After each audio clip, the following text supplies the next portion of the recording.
Rentrée 2014-2015, application de la réforme des rythmes scolaires, fini la semaine de 4 jours, les enfants travaillent aussi le mercredi matin.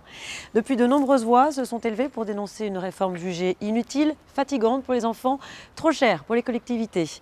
Alors, qu'en est-il réellement? Quels sont les avantages et les inconvénients? Nous sommes allés à Lyon ou encore à Saint-Étienne. Et vous allez le voir, le sujet fait encore débat à la sortie des écoles. Reportage Anthony Laurent, Vincent Diga, Philippe Gagnère.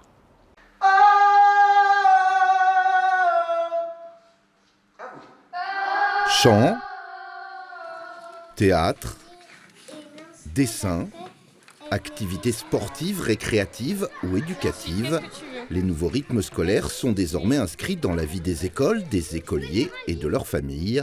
Mais pour nombre d'entre elles, cette réforme pose encore question.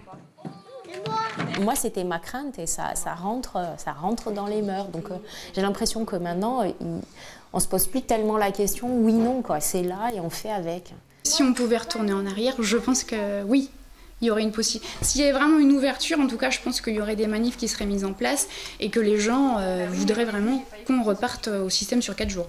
Majoritairement. Je pense, oui.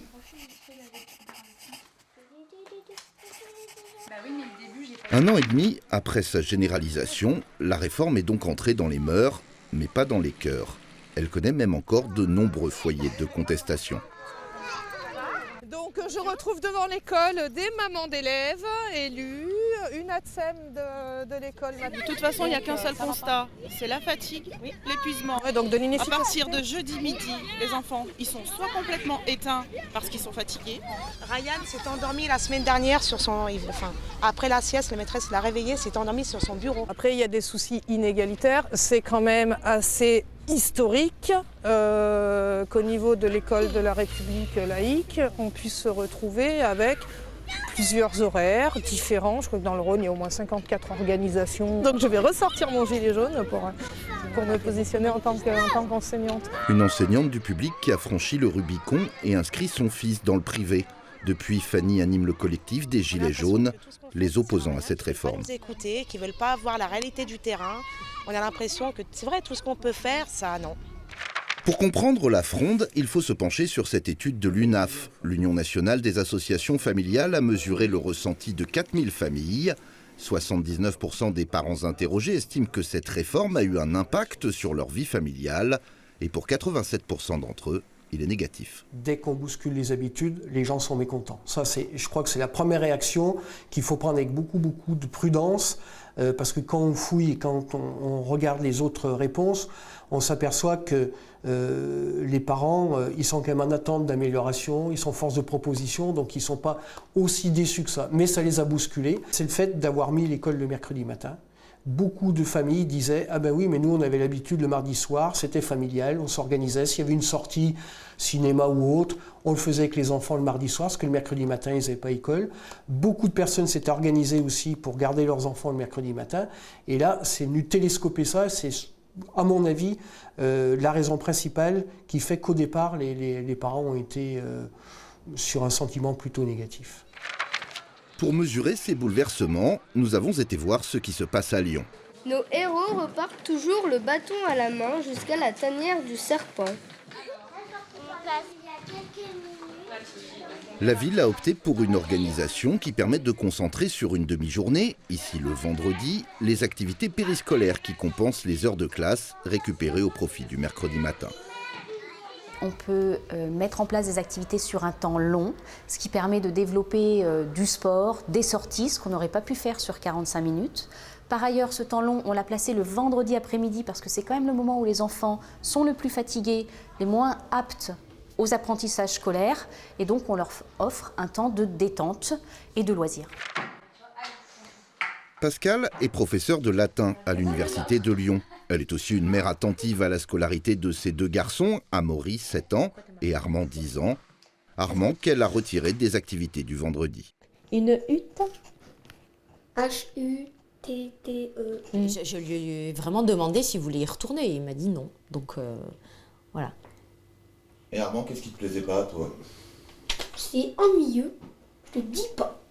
Si la qualité des activités peut être débattue, ce sont aussi d'autres inquiétudes qui ont poussé Pascal et d'autres parents à faire ce choix. La première année a été difficile, on peut dire, pour la mise en place quand même. Il y a eu un énorme turnover des animateurs, des grosses difficultés de mise en place au niveau des maternelles, parce que on a découvert que les maternelles avaient un temps de concentration très réduit et qu'il fallait finalement les occuper pendant 3 heures, donc c'était difficile. Il y a eu des problèmes de sécurité, beaucoup de gestion des flux des enfants, difficiles à mettre en place. On a trouvé des enfants seuls dans les couloirs, des enfants qui étaient un peu perdus, des enfants qui sont sortis alors qu'ils ne devaient pas. Voilà, donc ça été un petit peu problématique. Ça c'était au tout début ou ça a perduré un peu? Pas seulement au début, oui, malheureusement. Car cette organisation, à l'origine prévue pour les petites communes, a connu de vrais ratés dans une ville qui compte plus de 36 000 élèves et où il a fallu recruter en urgence 1600 animateurs. Seules 2 des 10 plus grandes villes de Rhône-Alpes ont choisi ce dispositif dérogatoire. Les autres, comme Saint-Étienne, ont adopté une organisation telle que la loi Peillon l'avait imaginée. Il est 15h30 à l'école Chavanel. Faël, professeur de chant, va récupérer le groupe dont il a la charge. Et c'est pas parce qu'on essaie qu'il y a besoin d'aller à droite à gauche, on fait comme d'habitude, ça change pas. Hein. Allez les gars, on y va. Après une première année en dispositif dérogatoire, la municipalité stéphanoise a changé son fusil d'épaule et opté pour le raccourcissement de 3 demi-journées. Un soir par semaine selon les écoles, il y a même une activité éducative de 4h moins le quart à 5h30. L'après-midi libéré pour une collectivité, c'est l'idéal. C'est plus facile de recruter des gens pour un après-midi, c'est plus facile d'organiser les choses, c'est plus facile de éventuellement mettre ça un jour stratégique pour qu'il y ait le moins d'enfants. Pour une collectivité, ça peut être vraiment la solution idéale. Mais en termes de rythme de l'enfant, si on souhaite vraiment respecter l'esprit de la réforme, nous nous sommes interrogés sur la pertinence de maintenir quelque chose qui était bon pour la ville, mais qui forcément n'était pas le meilleur accompagnement possible pour une réforme des rythmes de l'enfant. Quand j'ai fait là, ça s'appelle une note tenue. Pour ne pas avoir à tout mettre en musique, la ville a majoritairement délégué ses activités aux associations de quartier. Ok. Il nous semblait légitime que sur un temps libéré par l'éducation nationale, l'éducation populaire prenne le relais. C'est-à-dire que c'est notre boulot, d'encadrer des enfants, de leur proposer des activités de loisirs, culturelles, artistiques et sportives. Donc on s'est dit, allons-y. En gros, ce qu'on faisait le mercredi matin, on va le faire sur un autre moment de la journée. Donc on y allait nous tête baissée tout de suite, dès l'année dernière déjà. Mais ce dispositif stéphanois comporte aussi des inconvénients et soulève de nombreuses critiques, notamment en raison des 2 autres soirs où les enfants sont placés en études surveillées. Julie a 2 filles, Zoé 4 ans et Lola 6 ans et demi, scolarisées toutes 2 à la Jaumaillère. Et ce soir, Julie se fait un peu sermonner. Oui, pardon. Bonsoir. La prochaine fois, il faut un petit mot pour que je prévienne les jours des ateliers. Oui, désolée. Car Julie n'a pas prévenu qu'aujourd'hui, elle retirait ses filles de ce temps périscolaire. Là, comme aujourd'hui, je finis à 14h, là, du coup, je les récupère tout de suite. Parce qu'après, ça évite de faire encore une longue journée d'école. Donc voilà. La fatigue, c'est l'autre interrogation qui plane comme une ombre sur cette réforme. Lola, en fait, a fait donc 2 années avec le mercredi en repos. Donc là, c'est vrai que c'était bien, ça lui faisait une coupure et on s'est aperçu vraiment sur la grande section qu'à partir du mercredi, c'était déjà compliqué de se lever et le jeudi, vendredi, c'est très très dur. Et à l'école, ils ont du mal à se concentrer. On parlait avec des enseignantes et c'est vrai que dès le jeudi, ça devient beaucoup plus compliqué que les enfants restent concentrés. Avant, c'était le vendredi qui était dur? C'était plus le vendredi, mais là, dès le jeudi, du coup. À l'origine, cette nouvelle organisation devait alléger les journées de l'enfant pour favoriser ses apprentissages. C'est pas la peine de rester les mains en l'air. Je vous ai déjà expliqué qu'en attendant que je vous appelle, vous faites votre fichier de lecture.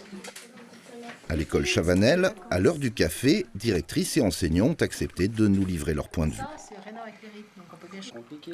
On fait ça pour que les enfants aient quand même un rythme qui leur soit vachement plus favorable, qui soit un peu plus reposé. Mais au final, c'est vraiment quelque chose de conséquent quand même de changer de rythme. Et ça s'est fait d'une manière extrêmement rapide. Ça n'a pas allégé notre semaine, c'est ça le... Ça n'a pas allégé les semaines, ça n'a pas allégé surtout celle des enfants. Ils restent à l'étude, en plus ils vont au centre de loisirs. Boris vient après l'école en attendant que les parents finissent. Et en plus, ils ont des activités en dehors extrascolaire, ce qui fait que du coup, en fait, ils sont fatigués et que les parents, ils n'ont pas le choix, parce que ceux qui finissent à 5h, 5h30, 6h, il faut bien qu'on puisse garder leurs enfants. En revanche, sur le mercredi matin et le retour d'une demi-journée supplémentaire d'apprentissage, le bilan est résolument positif. Ça, c'est non, il n'y a pas photo. Il n'y a pas photo, ouais. Vraiment. Si on va en termes de chiffres, ça fait 5 fois 3 heures très efficaces. 15 heures très efficaces sur la semaine. Ouais. Alors que les après-midi... les après-midi, il y a une certaine efficacité, mais qui est moindre. Une analyse qui rejoint en grande partie celle faite par ce syndicat d'enseignants. En général, même si les avis sont divers, une partie des enseignants observe que cette 5e matinée est efficace. Observe aussi que les après-midi raccourcis, lorsque le choix de la municipalité est de travailler sur 5h15, ces après-midi raccourcis sont efficaces aussi du point de vue des apprentissages. Néanmoins, le corollaire, c'est aussi les élèves de maternelle, dont les élèves les plus jeunes de petite section, moyenne section, qui viennent l'après-midi finalement uniquement pour un temps de sieste ou quasiment. Mais l'UNAF fait un autre constat, plus préoccupant. La participation aux activités périscolaires est parfois insuffisante. À Lyon et Saint-Étienne, elle touche à peine plus d'un enfant sur 2 et laisse de côté les publics les plus ciblés.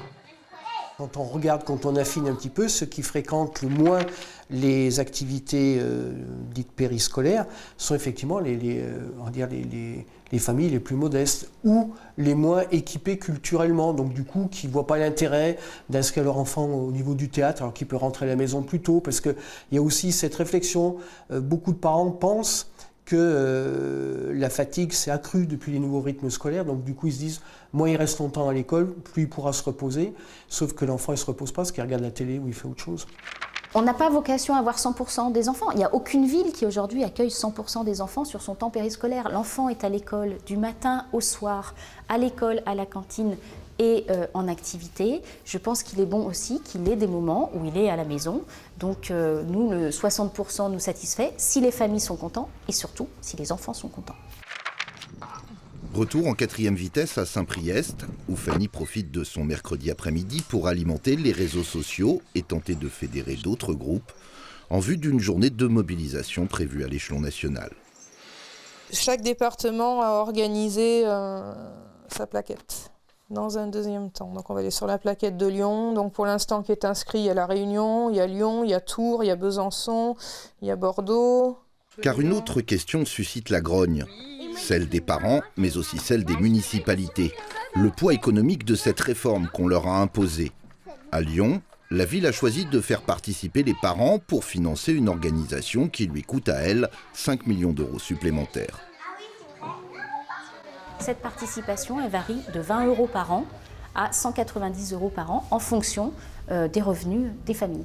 Mais c'est le coût d'un accueil sécurisé, de qualité, avec des activités diverses. Donc c'est un coût qui n'est pas exorbitant par rapport à un autre mode de garde. Effectivement, si on fait le rapport à la demi-journée, ça n'est pas énorme.